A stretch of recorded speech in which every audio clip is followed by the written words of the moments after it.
Why did I pick the tigers?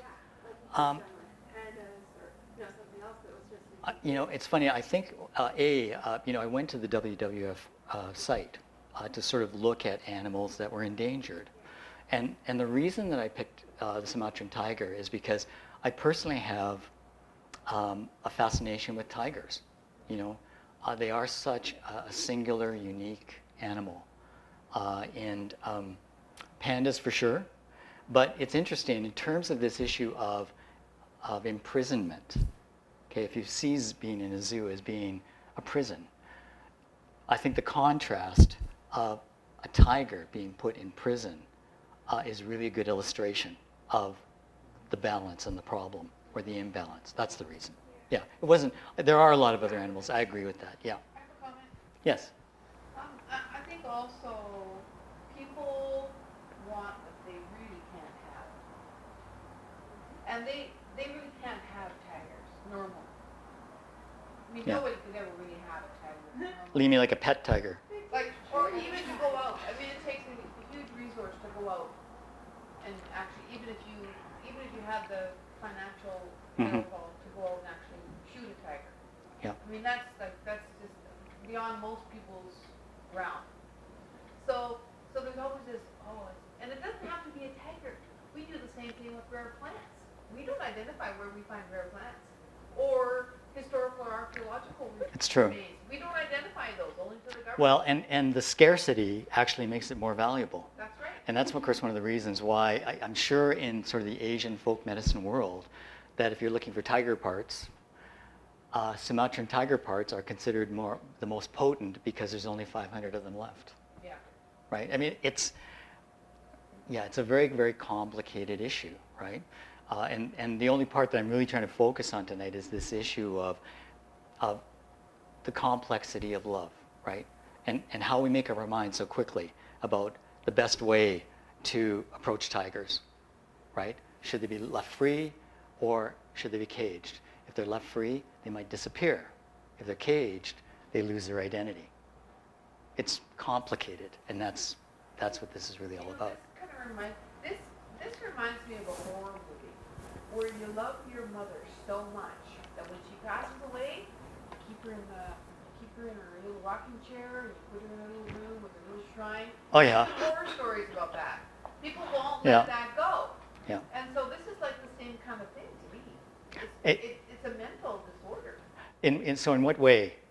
Do you mean the idea of killing tigers for? Talked about and, Yeah. and the sayings that we saw before, that you have to really, love is a forceful thing, or you make them stay regardless, Yeah. or you kill them despite them not, just despite everything. You hold on to it so tightly that you'd rather have them dead than not have them. And you know what? And there's been books written about that, and movies made about that, and poems written about that. Yeah. And that's another interesting. It's not in this presentation, but it's another interesting sort of complexity of love and the way that we look at love and the way we try and simplify it. Right. Okay, I'm going to move on here. Okay. This is really great, by the way. Okay, examine these images for a moment and share your reaction once again. What kind of words would you use to describe the individuals, the relationships, the feelings that are represented in these images? Anybody want to react? Who do you think these people are? Well, I've seen the TV show that the characters on the left are from. And what's their relationship? I would say, I hate this word, but romance. Okay, yeah. Close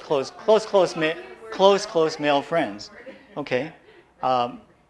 What other words? Would you say like brothers, friends, close companions? Sorry? Maybe partners? Yeah, absolutely. Even the media, I don't know what would be, given how much the media is focused on same-sex relationships. Yeah. That automatically, when I saw it, instantly that popped into my head. Okay. And then it makes me question, hey, what about the media? Well, What about media, and what about the sort of push to make us think about that and put that in our thought?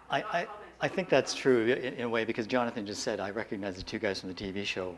I didn't know that. I just sort of picked these randomly. But the reaction, we're all sort of reacting the same way, right? That Yeah, they must be brothers, they must be friends, they could be life partners, whatever it may be. Okay? Guys on the right direction could be good business buddies. Exactly. Seal the deal. Right? I guess what I'm saying is that it could be a fair assumption that these are also pretty positive, possible expressions of love, right? Right? All right, so we have another example of that simple, beautiful, formula-friendly understanding of love. It's pretty difficult to mess this one up, okay? So for the purposes of provocation, let me say that these images are not that different than those from the beautiful side of the love formula. If not for the different setting, these participants could well have been the same friends, brothers, companions that we just looked at, holding each other up in life instead of grappling with each other in death. Now, not to diminish the importance of wild animals, but this time, the tragedy that we're thinking about is human, okay? The tragedy is us. Now, let me ask you this question. If love is the simple motive that characterizes men as brothers and friends, what is the simple motive that characterizes men as fighters and killers? Okay? What motivates fighters and killers? Just a word, just a word. Their ideology or belief, really. Ideology, that's good. If it- Circumstance, I don't know. okay. Hatred, ego, greed, power, yeah, okay. Now, if there's a simple formula for understanding love, war must be an expression of the opposite, right? War must be an expression of hate. Yes? Or love of country. What about brotherhood? Which might be to someone else a form of hate, right? One person's love, right? Someone else's bank card, right? Okay. Now, there's lots of other words that would apply to this, okay? But war certainly cannot be about love, maybe love of country, but it really can't be about love of country if it turns us into killers. It's a bit of there's a conflict there, right? Now, turning us into killers is the dead giveaway, pun intended, that war must be about hate, okay?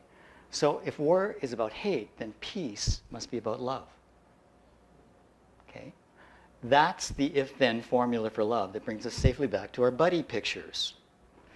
That's the formula that enables us to habitually condemn war and righteously judge the warmongers in our midst. But as a matter of provocation, is it possible that both of these images are expressions of love? Now, you brought up a possible way that you could do that, right? One image of love is simple and beautiful, and the other is complicated and grotesque, possibly.